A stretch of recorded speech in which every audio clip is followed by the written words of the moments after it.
Assalamualaikum warahmatullahi wabarakatuh. Jumpa lagi dengan saya Tama dalam Ada Apa Gerangan 2. Bagaimana kabar kalian? Semoga selalu diberikan kesehatan dan juga rezeki yang cukup. Kita jumpa lagi di Ada Apa Gerangan 2 ya, dimana di sini saya akan khusus membacakan cerita-cerita mistis yang bersambung.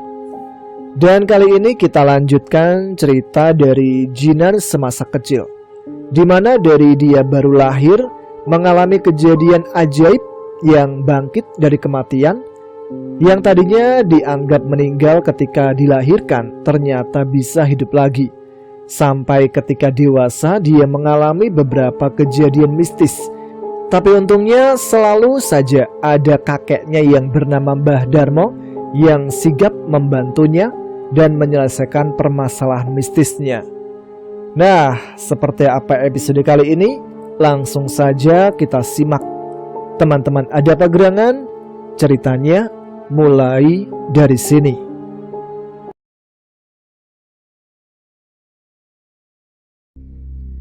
Pagi itu Jinan sedang menunggu Sarip di depan rumah untuk PKL seperti biasanya. Kelopak matanya seperti kantong panda berwarna hitam. Matanya juga merah dan beriak lantaran semalam kurang tidur. Efek setelah disambangi kawan baiknya, Daru, yang kini sudah menjadi almarhum.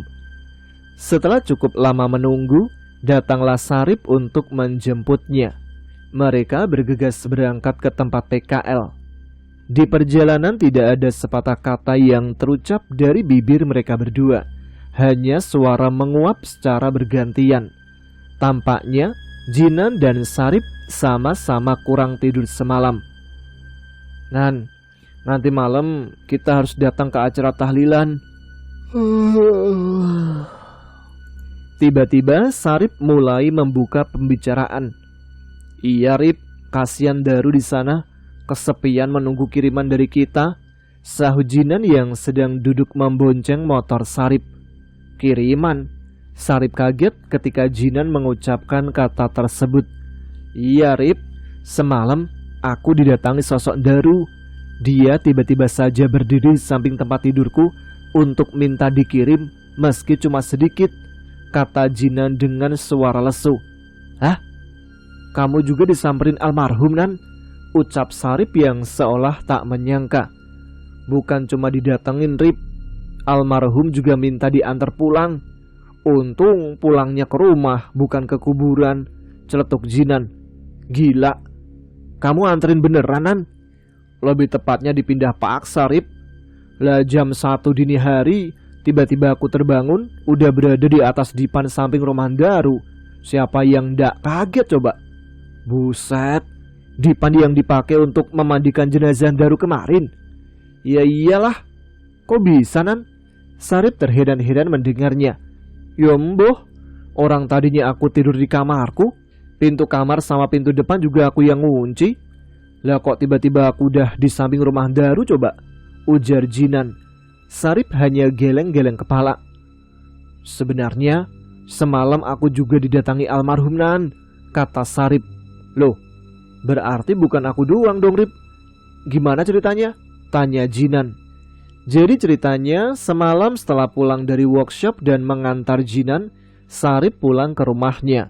Ia dibukakan pintu oleh emak dan adik perempuannya yang masih kecil yang bernama Lia. Kok sampai jam segini baru pulang Rip? Tanya emaknya saat membukakan pintu. Iya mak, tadi ada mesin produksi yang rusak, jadi agak lama deh. Wah, kamu jadi ndak bisa tahlilan di rumah Daru Rip, kata emaknya. Yah, mau gimana lagi mak? Besok masih bisa kok Rip, kan bapakmu udah di sana sekarang. Ya udah sana, kamu mandi dulu terus makan, kata emak. Iya mak, tadi udah makan di kantin kok. Adiknya Sarip yang berdiri di samping emaknya sedari tadi bengong melihat ke arah belakang Sarip sambil memeluk kaki emaknya. Mas Sarip, itu temanmu ngapain? Kata Lia kecil dengan polosnya sambil menunjuk ke arah belakang Sarip. Sarip dan emaknya heran mendengar Lia kecil berkata demikian. Mereka secara kompak melihat ke arah depan pintu. Mana dek? Nggak ada siapa-siapa kok, ujar Sarip sambil tersenyum pada adiknya. Ya udah, Sarip mau mandi dulu mak, katanya sambil berlalu masuk ke dalam kamar. Emaknya Sarip menutup pintu dan masuk bersama adiknya. Setelah mandi dan ganti pakaian, Sarip langsung tiduran di kamar. Malam itu ia merasa sangat capek dan ngantuk berat, sampai-sampai tidak kedengeran ketika bapaknya mengetuk pintu setelah pulang dari tahlilan.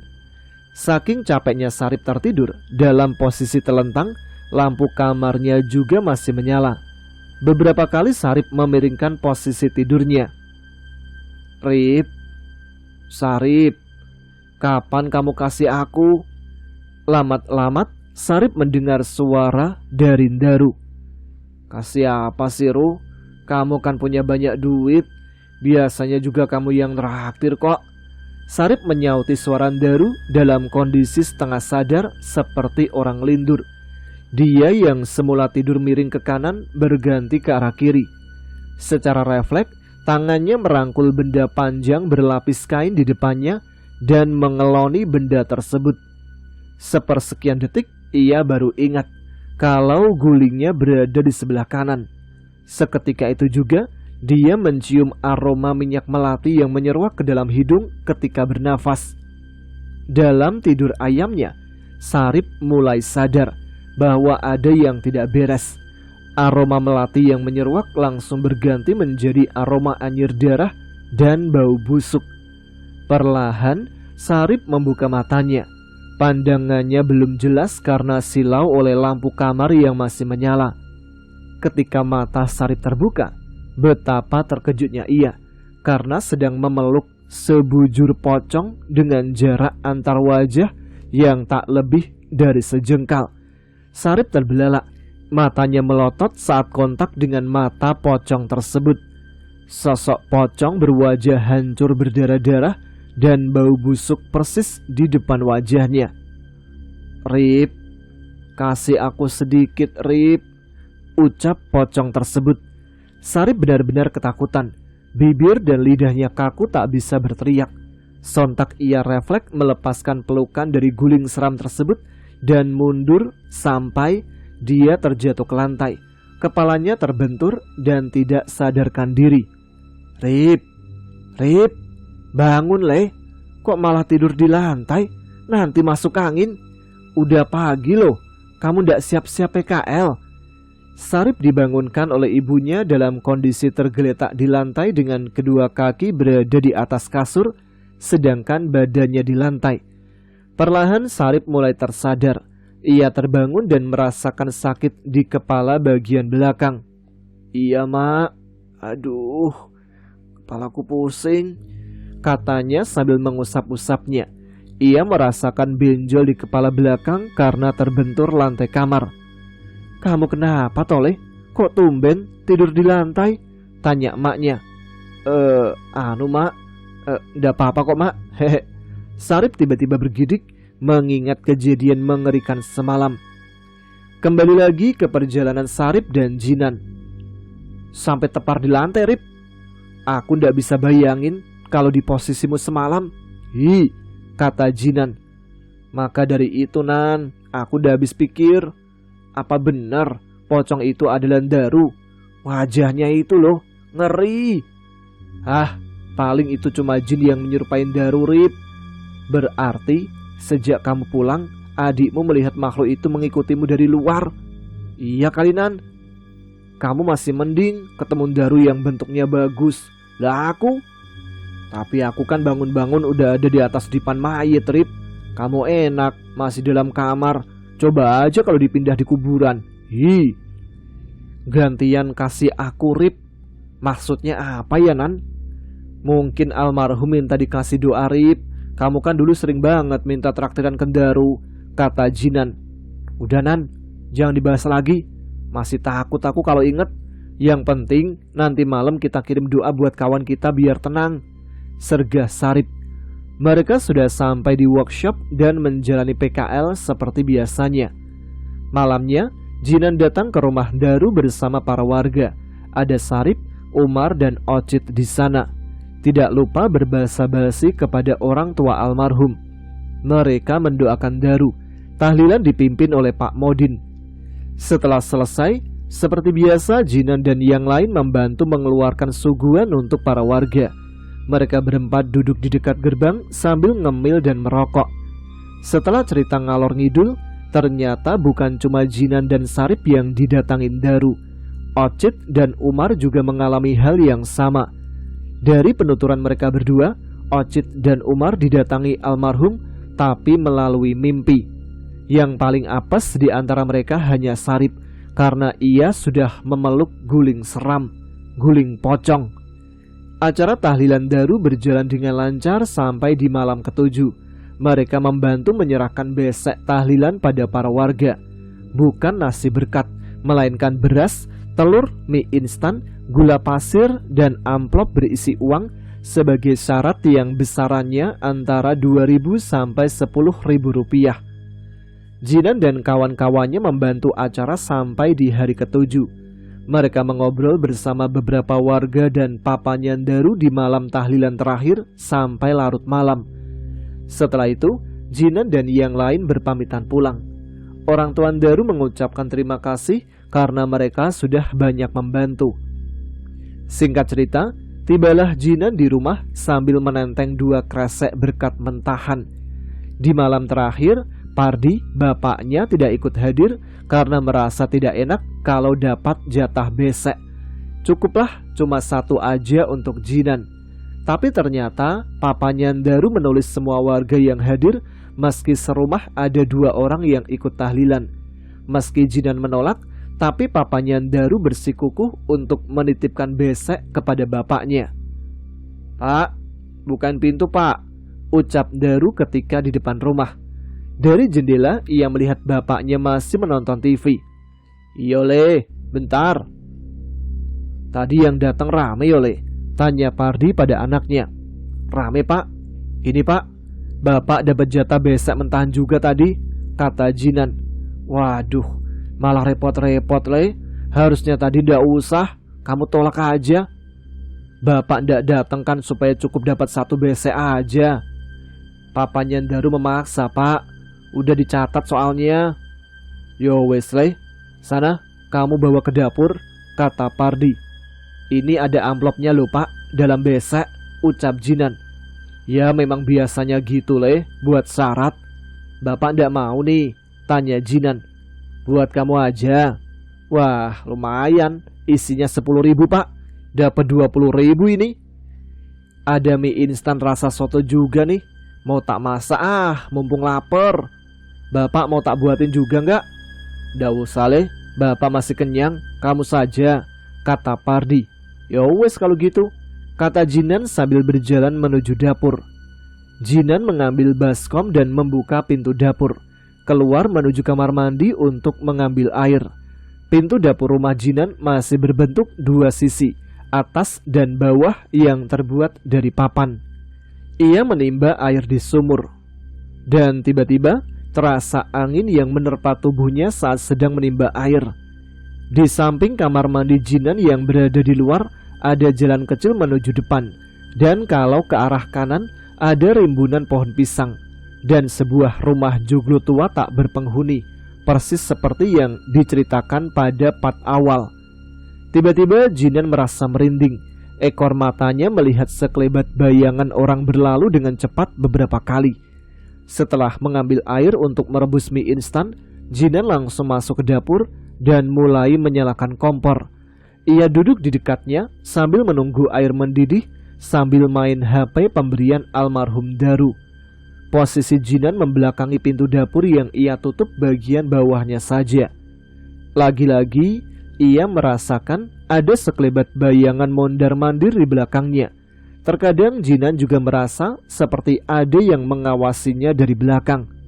"Wah, jangan-jangan maling," batinnya. Jinan melihat ke sekeliling dapur. Ia mengambil sebuah alu, yaitu alat untuk menumbuk padi berbahan kayu silinder dengan panjang 1,5 meter. Lalu Jinan berdiri di belakang pintu dapur, menunggu orang mencurigakan itu lewat di depan pintu dapur sambil memegang alu itu untuk jaga-jaga. Saat sedang bersiaga, "Kamu ngapain le?" ucap Pardi sambil menepuk pundak Jinan yang membuatnya kaget. Ya Allah, kaget aku Pak, ucap Jinan yang terkejut dengan kedatangan bapaknya secara tiba-tiba. Kowe iki nyapa le, pakai bawa-bawa alus segala, kata Pardi. Anu Pak, dari tadi aku merasa ada orang yang berseliweran di belakang. Jangan-jangan maling Pak, kata Jinan. Pardi tersenyum. Mana ada maling le, kamu mau tahu itu apa, kata Pardi. Iya Pak, aku masih penasaran. Ya wes, taruh kembali alunnya. Ayo ikut bapak, ajak Pardi. Mereka keluar dari dapur dan berjalan melalui samping rumah menuju ke pekarangan rumah Joglo yang berada di sisi kanan rumahnya melalui kebun pisang. Wes le, di sini saja. Pardi berhenti di bawah pohon pisang. Kamu lihat di belakang rumah Joglo itu le, suruh Pardi pada anaknya. Iya Pak, sahut Jinan sambil bisik-bisik pada bapaknya. Jarak antara pekarangan rumah dan pohon pisang hanya sekitar 6 meter. Pekarangan dengan pagar bambu dan rimbunan pohon mangga agak gelap. Suasana agak berkabut malam itu. Tak lama kemudian, nah itu le, coba kamu perhatikan kepulan asap itu. Tunjuk Pardi ke sebuah kepulan asap putih tipis di bawah pohon mangga. Kepulan asap itu tiba-tiba saja menggumpal dan semakin tebal, lalu solid membentuk siluet pocong. Pak, apa itu Pak? Jinan mulai panik dan takut. Tenang saja le, gak usah takut. Kamu perhatikan saja terus. Kepulan asap tersebut semakin padat membentuk sosok pocong dengan kain kafan lusuh dan wajahnya berwarna hitam. Kedua bola matanya menyala berwarna merah. Jinan benar-benar ketakutan dan bersembunyi di balik tubuh bapaknya. Pocong tersebut melompat 3 kali, lalu lenyap begitu saja. Pak, ayo balik Pak, aku takut Pak, ajak Jinan sambil memegang pundak bapaknya. Lah itu tadi sosok yang kamu kira maling le. Sana, lekas kau pentung kalau berani, kata Pardi sambil terkekeh. Mereka kembali pulang melalui pintu dapur. Walah, airmu sudah mendidih le, sampai asat, gosong baskomnya, ujar Pardi. Jinan pun mematikan kompor. Ah, ndak jadi masak mie Pak, tidur aja lah, aku takut. Gitu aja kok takut lele. Nan, kamu di mana? Aku udah sampai di rumahmu. Kata bapakmu kamu lagi di luar. Malam itu Jinan sedang tidak berada di rumahnya. Dia pergi ke warung kopi untuk nongkrong karena suntuk. Obrolannya bersama orang-orang di warung terhenti sejenak karena ponsel di saku celananya berbunyi. Sebuah notif pesan masuk dari Sarip untuknya. Aku lagi ngopi di warung Rip. Tadi tak tungguin lama banget sih kamu datangnya. Udah jam 10 malam baru datang, balas Jinan ke nomor Sarip. Sorry Nan, tadi masih ada urusan. Ini aku bawain ban belakang bekas motorku. Kamu mau ndak? Kata Sarip melalui SMS. Sore saat pulang PKL tadi, Jinan memang minta ban bekas pada Sarip sebagai ganti sementara ban motornya yang sudah tipis. Namun karena ditungguin tak kunjung datang, Jinan akhirnya pergi ke warung. Urusan opo? Paling juga nonton sinetron kan kamu? Yowes, tunggu sebentar, aku tak OTW ke rumah, balas Jinan secara singkat.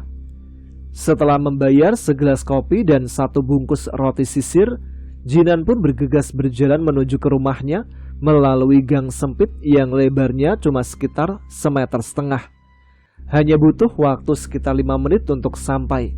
Namun pada saat Jinan sudah sampai di depan rumahnya, wah, kemana nih bocah? Katanya lagi nunggu di depan rumah, kok nggak ada? Gumam Jinan sambil celingak-celinguk ke sekeliling depan rumahnya. Lah ini ada ban motor, katanya saat melihat ban yang tergeletak begitu saja di meja teras. Baru saja hendak mengambil HP buat nelpon Sarip, tiba-tiba ada panggilan masuk. Sarip nelpon, kebetulan ini. Halo Rip, di mana sih? Katanya nunggu di depan rumah. Lah ini kok ndak ada? Kata Jinan saat mengangkat telepon. Nan, terdengar suara Sarip yang sepertinya sedang panik dan ngos-ngosan. Rip, Sarip, kamu kenapa? Kok terdengar ngos-ngosan gitu? Kamu di mana? Tanya Jinan. Anu Nan, tolong Nan, aku tadi lihat pocong di rumahmu. Serem banget, apes bener aku. Hah? Pocong? Pasti yang ada di rumah Joglo itu, batin Jinan sambil senyum-senyum. Lah terus, kamu sekarang di mana? Tanya Jinan lagi. Aku langsung refleks ambil langkah 1000 lah Nan. Aku sekarang di pos ronda dekat perempatan. Buruan kamu kesini, kata Sarip dengan suara tersengal-sengal. Malam itu sekitar jam 11-an, Jinan akhirnya menyusul Sarip di pos ronda. Suasana malam itu sepi terintim, kalau orang Jawa menyebutnya. Di pos ronda juga tidak ada siapa-siapa. Di sana Jinan hanya melihat Sarip yang sedang duduk bersedekap memangku tangan seperti orang kedinginan. Kamu kenapa Rip sampai menggigil gitu? Tanya Jinan pada Sarip yang masih ketakutan. Ini beneran kamu kanan? Katanya sambil memegang dan menepok wajah Jinan. Apaan sih? Ya iyalah. Menurutmu aku siapa? Tanya Jinan. Siapa tahu kamu itu pocong Nan. Hi, ujarnya sambil bergidik. Udah, ayo kita ke warkop aja. Biar kamu tenang Rip, pesen minum di sana. Atau kamu mau ngopi di depan rumahku aja. Jinan sengaja memancing keparnoan Sarip yang baru saja lihat pocong di sana. Ogah, gak mau. Kita ke warkop aja. Gila bener, lagi-lagi ketemu yang begituan. Kemarin tak peluk. Lah kok malam ini tatap muka lagi. Mana mukanya hitam lagi. Apes banget, pahit, kata Sarip. Jinan tertawa terbahak mendengarnya. Masih mending kamu bisa lari tadi Rip. Untung gak pingsan. Lah aku malah tak kirain maling, tak ambilin alu, mau tak gedik tuh pocong, kata Jinan sambil berjalan menuju warkop bersama Sarip yang masih celingak-celinguk. Ya kali pocong mau digedik. Dan kamu ini Nan, emangnya tuh makhluk dari mana sih? Tanya Sarip. Itu loh Rip, rumahnya tuh di pekarangan Joglo dekat kebun pisang, kata Jinan yang sepertinya sudah kebal dengan makhluk tersebut. Oh, senengnya kok di pohon pisang, aneh-aneh aja, kata Sarip. Ya masuk akal lah Rip, gedebok pisang kan biasanya dipakai untuk bantal saat memandikan jenazah, saud Jinan. Tapi tuh pocong, kata bapak sih berasal dari benda pusaka yang ada di rumah Joglo itu Rip.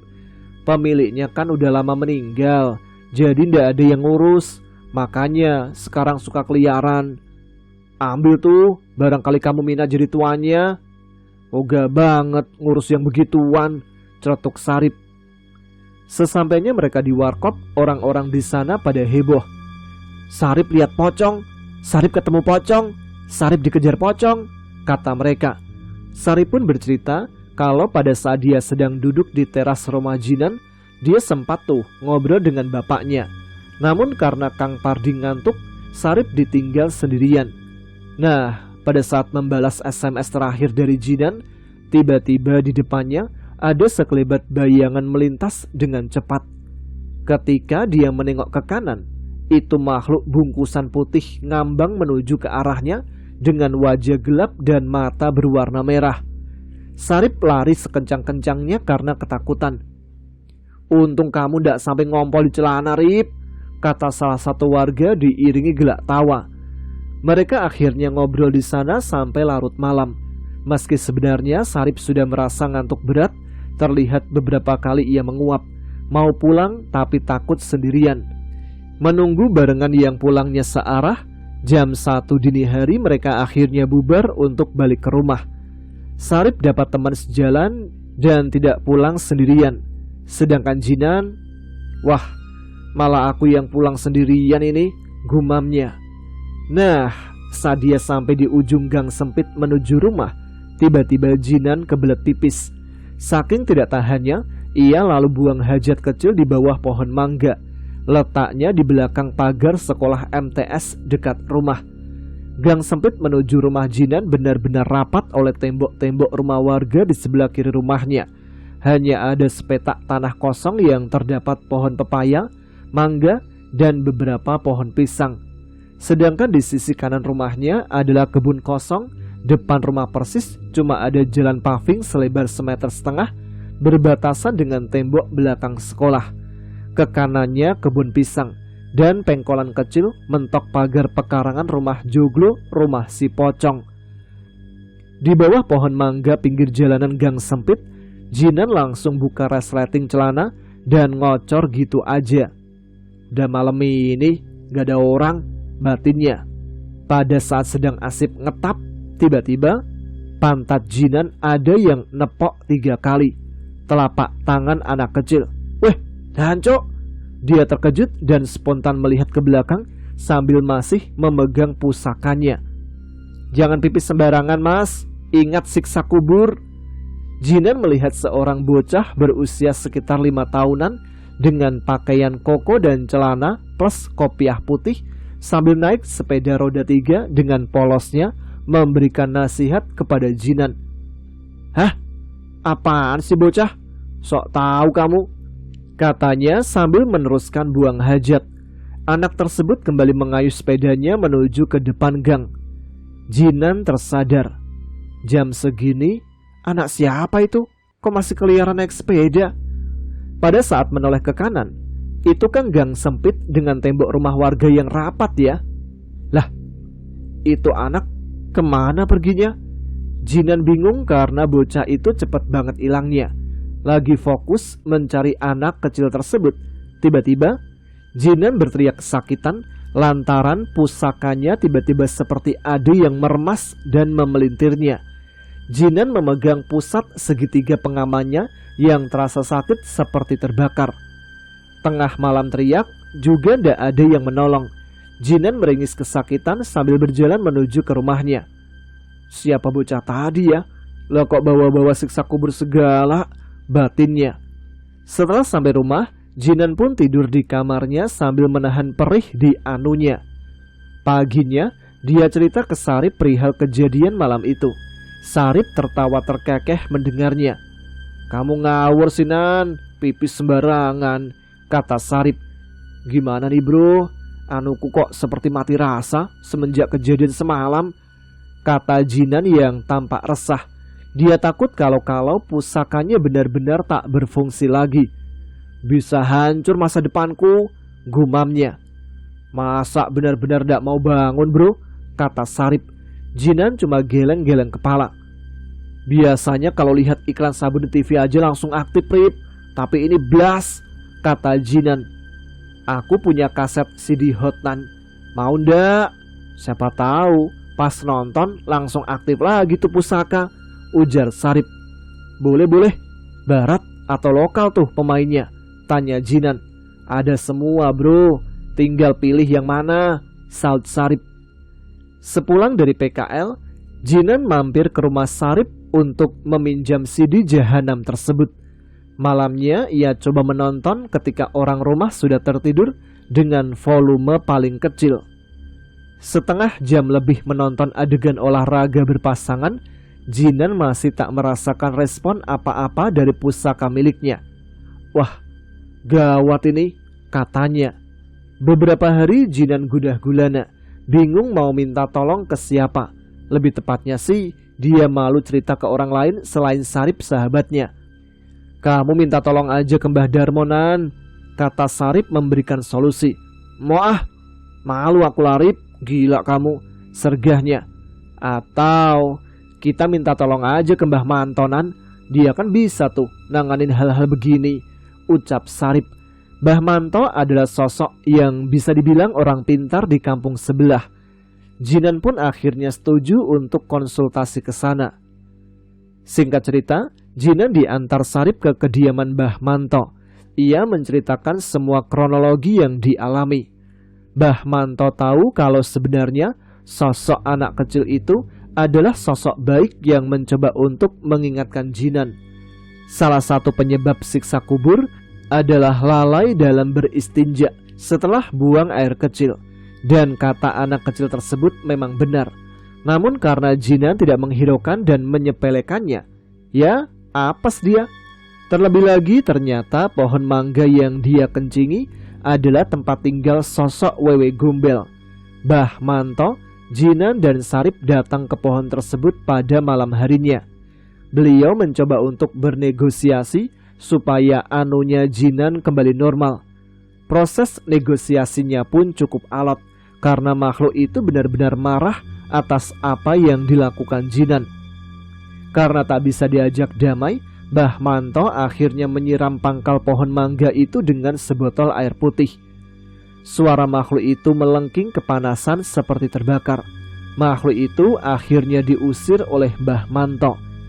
Setelah ritual tersebut, pusaka Jinan benar-benar sudah berfungsi seperti sedia kala. Tapi Jinan malah lupa mengembalikan kaset Jahanam milik Sarip. Rahasia itu Jinan jaga dari keluarganya karena malu. Baru dengan kalian nih yang mendengarkan, terbukalah rahasia Jinan ini. Ketika itu Jinan dan Sarip baru saja selesai PKL dan mengikuti tes semester untuk kenaikan kelas.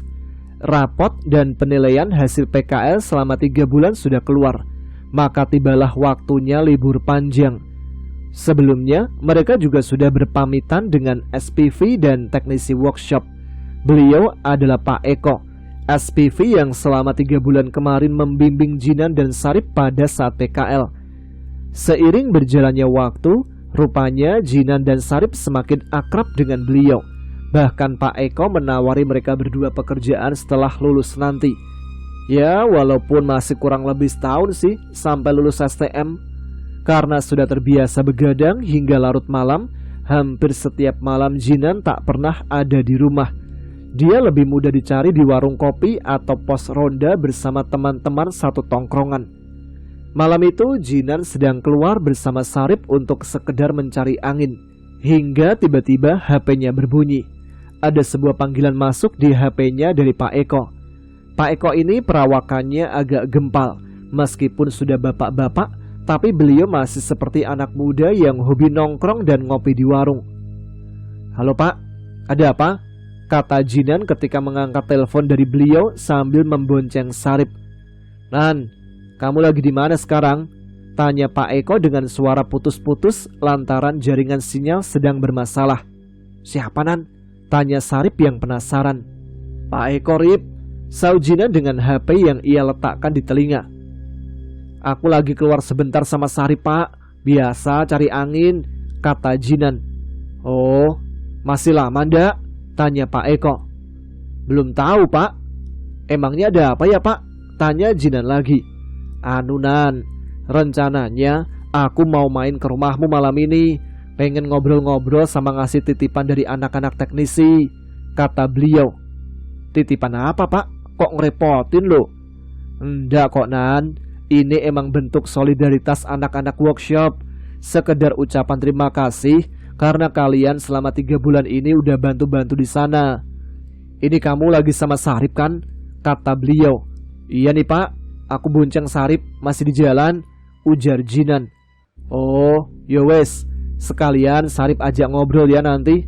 "Oh iya, rumahmu sebelah mananya MTS Nan?" tanya Pak Eko. "Persis belakangnya Pak, masuk gang sempit sebelah MTS."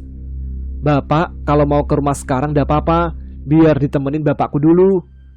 "Nanti aja lah Nan, udah jam 9 lebih kok. Gak enak bertamu malam-malam. Kalau ada kamu sih gak apa-apa, sekedar ngobrol-ngobrol di teras." Pak Eko agak sungkan kalau bertamu ke rumah Jinan malam-malam. Terlebih Jinan sedang tidak ada di rumah. "Atau kalau enggak, kita ngobrol di warkop depan gang aja gimana Pak?" "Boleh Nan, sebelah mana warkopnya?" "Itu loh, MTS ke utara ada perempatan, warkopnya sebelah timur perempatan," kata Jinan menjelaskan. "Ya wes, nanti tak kesana. Tapi kalau bisa mampir ke rumahmu dulu ya. Nggak enak ngasih titipan dari teman-teman di warung." "Oh iya Pak, nanti kabarin aja kalau udah deket rumah." "Beres Nan." Setelah janjian untuk ketemuan, telepon pun ditutup. Jinan dan Sarip mampir ke sebuah warung mie ayam untuk mengisi perut. Waktu menunjukkan pukul 10 malam. Di lain tempat, Pak Eko sudah OTW menuju ke rumah Jinan. Beliau menggunakan motor, dan jarak rumahnya menuju ke kediaman Jinan cukup jauh, lantaran tempat tinggal Pak Eko memang beda kecamatan dengan daerah Jinan. Sampailah beliau di depan sekolah sanawiyah, tapi Pak Eko masuk ke gang yang berada di sebelah kiri sekolah. melewati rumah joglo tua yang cukup luas halaman depan dan pekarangannya. Motor Pak Eko melaju masuk gang sempit dengan penerangan jalan hanya lampu bohlam berwarna kuning redup. Beberapa lampu tampak sudah mati, membuat jalan sempit tersebut menjadi temaram diselimuti kegelapan malam. Di ujung gang terdapat pengkolan letter S. Sebelah kiri adalah tembok rumah warga dan di sebelah kanannya adalah pagar bambu area rumah joglo terbengkalai, rumah si pocong. Karena bukan warga daerah sana, Pak Eko tampak biasa saja tanpa rasa takut ketika memasuki gang tersebut. Padahal tak ada satupun warga yang berani lewat gang itu saat sudah melewati ba'da isya. Pak Eko berhenti di sebelah kiri rumah Jinan, persis di depan kebun pisang yang rimbun dan gelap. Beliau sungkan kalau harus mengetuk pintu rumah Jinan, sedangkan saat itu sudah masuk jam 10 malam lebih. Mesin motor ia matikan, kemudian merogoh saku celananya untuk mengabari Jinan bahwa ia sudah sampai di dekat rumahnya. Saat sedang mengetik pesan sambil duduk di atas motor, tiba-tiba ada seseorang yang duduk di jok belakang motornya. Karena refleks, Pak Eko secara spontan menengok ke belakang.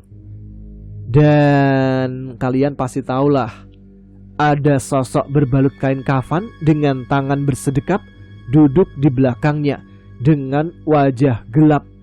Pak Eko langsung saling bertatap muka beberapa detik hingga akhirnya dia berteriak. Teriakannya pun berhasil memecah keheningan malam. Dia lalu turun dari motornya. Pak Eko lari tunggang langgang meninggalkan motornya begitu saja dengan kontak yang masih menancap di sana bersama si pocong.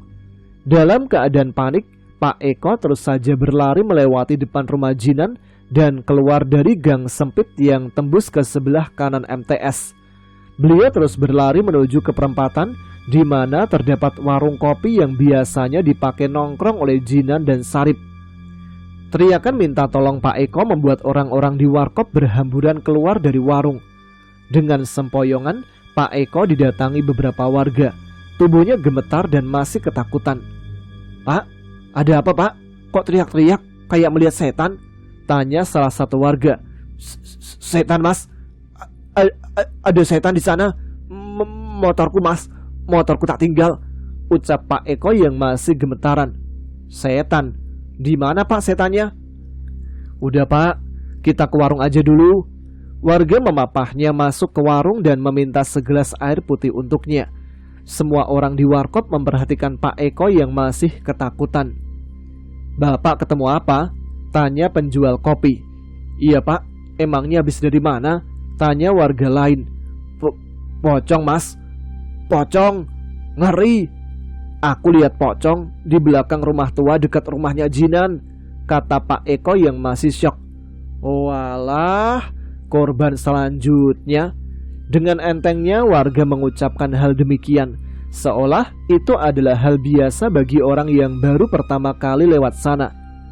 "Bapak bukan orang sini ya?" tanya sang penjual kopi. Pak Eko hanya menggelengkan kepala. "Pak, warga sini tuh kalau udah lewat jam 8 gak ada yang berani lewat jalan itu. Bapak terlalu berani. Memang Bapak kenal sama Jinan?" tanya penjual kopi lagi. "Saya ndak tahu Mas, kan tadi saya janjian mau main ke rumah Jinan. Dia itu rekan saya waktu PKL di workshop," ujar Pak Eko sambil memegang gelas di tangannya yang masih tremor. Tilulit, tilulit, tilulit, tilulit. Gitulah bunyi HP-nya. Terlihat Jinan menelpon. "Halo Pak, jenengan di mana sekarang? Kok motornya ditinggal di sini?" tanya Jinan melalui telepon. "Halo Nan, aku sekarang di warkop perempatan. Kamu sama Sarip kan? Tolong ya, motorku bawa ke sini." "Emang kenapa Pak?" tanya Jinan. "Udah, kamu kesini aja, nanti aku jelasin," ujar Pak Eko yang tak mau membahasnya melalui telepon. "Pak Eko di mana Nan?" tanya Sarip. "Di warkop Rip. Ayo ke sana, biar aku yang bawa motornya Pak Eko," kata Jinan. Wah, sembrono banget, naruh motor sembarangan. Kuncinya masih nempel lagi. Dicolong orang baru tahu rasa, ujar Sarip. Siapa juga yang mau nyolong? Pocong, celetuk Jinan. Hih, mulutmu sompral banget, Nan. Ayo, gas ke warung aja. Merinding aku lama-lama di sini. Singkat cerita, mereka akhirnya menemui Pak Eko di warkop. Dan Pak Eko pun menceritakan kronologi yang baru saja dia alami. Kenapa sampai motornya ia tinggal begitu saja. Walah, mulut sompralmu petitis, Nan. Motornya Pak Eko mau dikasih ke Poci. Hehe, celetuk Sarip. Kenapa kamu ndak ngomong kalau dekat rumahmu angker, Nan? Kata Pak Eko yang rada kesal pada Jinan. Maaf, Pak. Makanya tadi aku ajak jenengan ketemu di sini. Saya bingung gimana jelasinnya. Kapok aku, Nan. Baru kali ini aku lihat yang begituan. Ngeri. Kalau buat Jinan hal biasa, Pak. Celetuk seorang warga kepada Pak Eko. Hehehe, kakek Jinan. Malam itu Pak Eko menjadi korban selanjutnya dari si pocong. Setelah ngobrol sejenak, Pak Eko memberikan 2 amplop untuk Jinan dan Sarip sekedar uang lelah karena sudah membantu di workshop. Dan Pak Eko masih trauma untuk pulang. Jadilah Sarip dan Jinan mengantarkan beliau sampai ke jalan besar. Sudah tak terhitung berapa banyak teman Jinan yang baru pertama kali datang untuk berkunjung ke rumahnya diteror oleh pocong tersebut. Bahkan rekan seprofesi bapaknya yang bersilaturahmi bersama anak dan istrinya juga mengalami hal serupa. Anak dari rekan Kang Pardi yang masih kecil sampai kena sawan lantaran diikuti sampai ke rumahnya saat pulang dari sana. Sampai sekarang pocongnya masih ada kok. Yang minat kenalan langsung DM aja ya. Karena sedang liburan sekolah, hari itu Jinan berencana untuk najur atau mancing malam bersama Sarip di sebuah sungai yang berada di luar daerahnya. Sore itu, Jinan mencari umpan hidup berupa percil atau anakan katak yang biasanya terdapat di saluran irigasi pematang sawah. Najur adalah teknik memancing dengan menggunakan batang bambu berukuran 1 meter dengan kenur setengah meter, dan joran bambunya biasanya berjumlah banyak, ditancapkan di pinggir sungai dengan jarak per joran kurang lebih 3 meteran. Targetnya adalah ikan gabus dan ikan lele. Jinan biasanya memakai tajur milik bapaknya yang ada 100-an. Rencananya malam itu Jinan dan Sarip akan najur masing-masing 50 buah.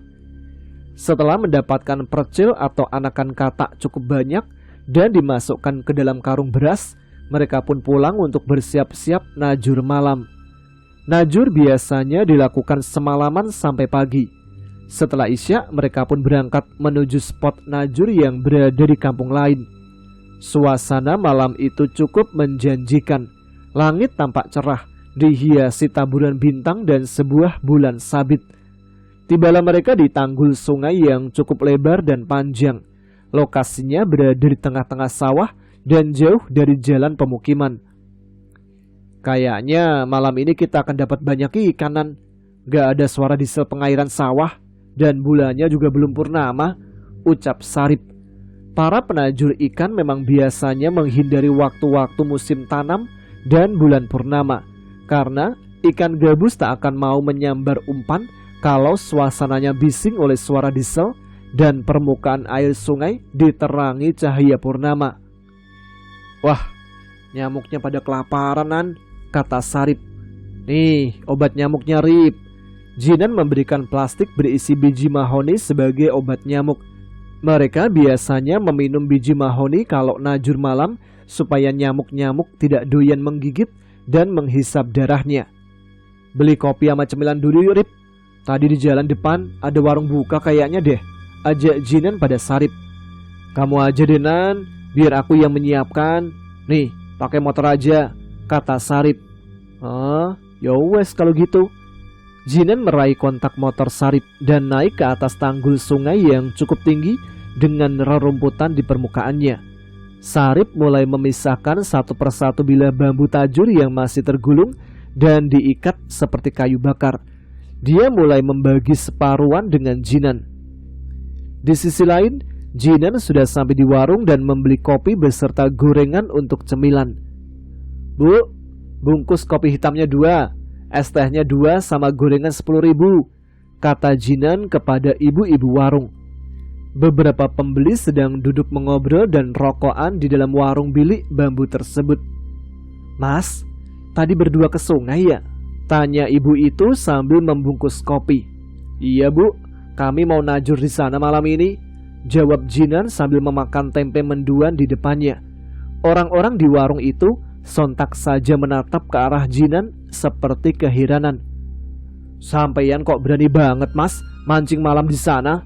Sahut bapak-bapak suami pemilik warung yang sedang menggoreng bakwan di belakang ibu-ibu tersebut. Emangnya kenapa pak? Tanya Jinan. Dia paling bukan orang sini, celetuk salah seorang di warung tersebut. Kamu hati-hati aja ya Le di sana. Soalnya jarang sekali warga sini mencari ikan malam-malam gini, kata ibunya. Oh, nggih bu, kata Jinan. Jangan lupa permisi numpang-numpang mas, buat jaga-jaga saja. Asal menjaga sopan santun, baik-baik kok sebenarnya, kata ibu-ibu tersebut pada Jinan. Setelah membayar semuanya, Jinan pun berpamitan untuk kembali ke sungai lagi. Di jalan, Jinan memikirkan maksud ucapan penjual di warung tadi. Hati-hati katanya. Namun Jinan masih berpikiran positif saja. Aku dan Sarip kan cuma mau mancing, tidak bermaksud mengganggu kok, ucapnya dalam hati. Setelah kembali bertemu Sarip di tepi sungai, masing-masing dari mereka mulai memasang tajur. Titik pertemuan mereka di tengah-tengah, persis di bawah pohon kersen. Tajur disebar Jinan ke arah kanan dan Sarip ke arah kiri bantaran sungai. Mereka menancapkan tajur yang sudah dipasang umpan percil ke sepanjang tepi sungai.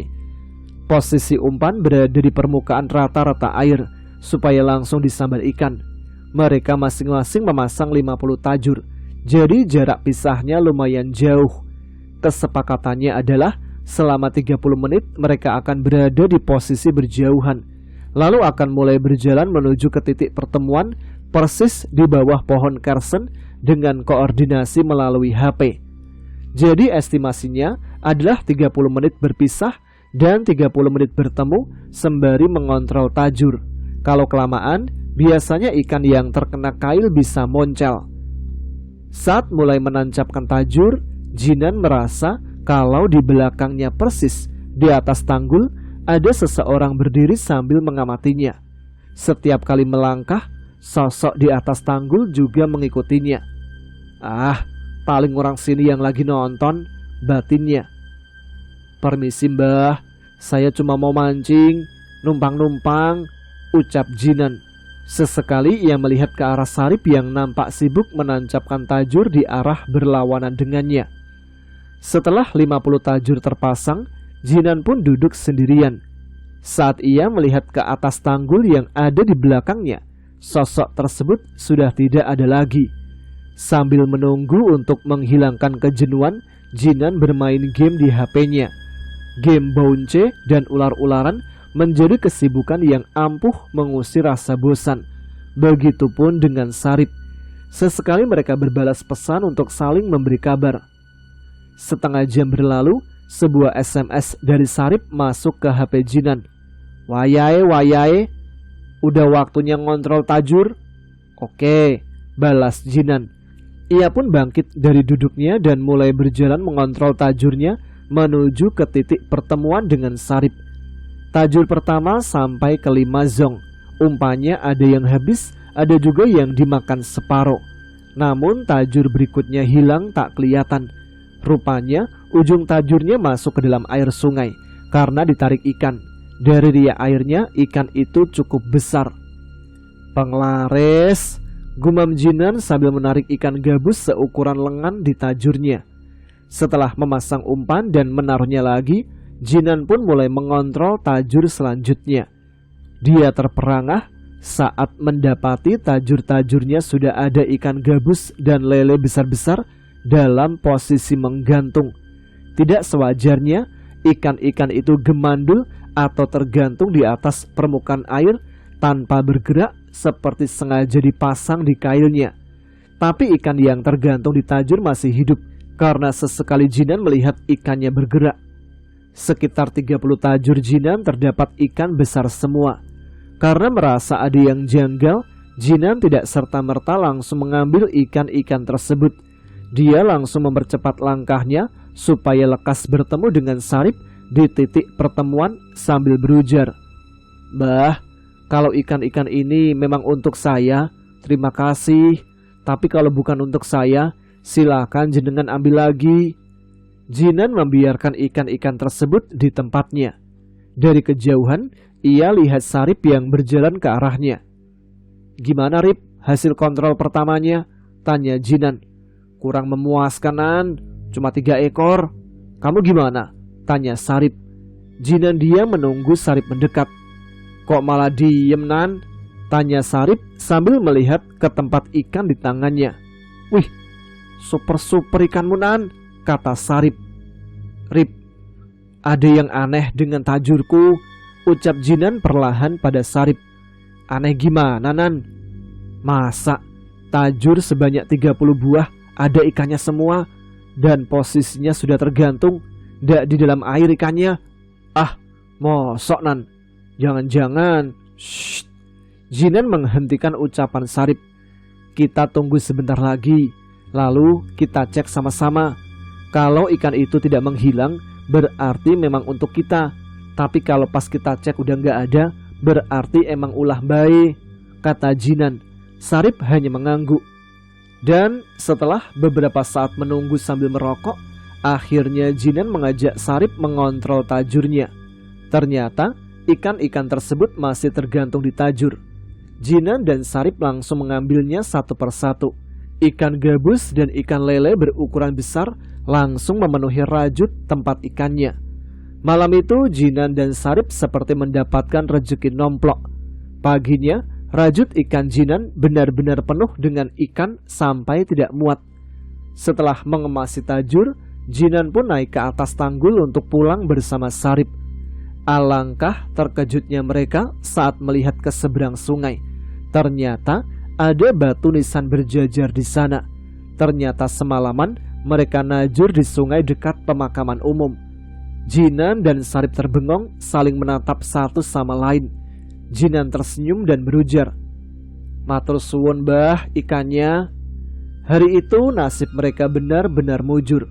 Entah suatu kebetulan atau apa.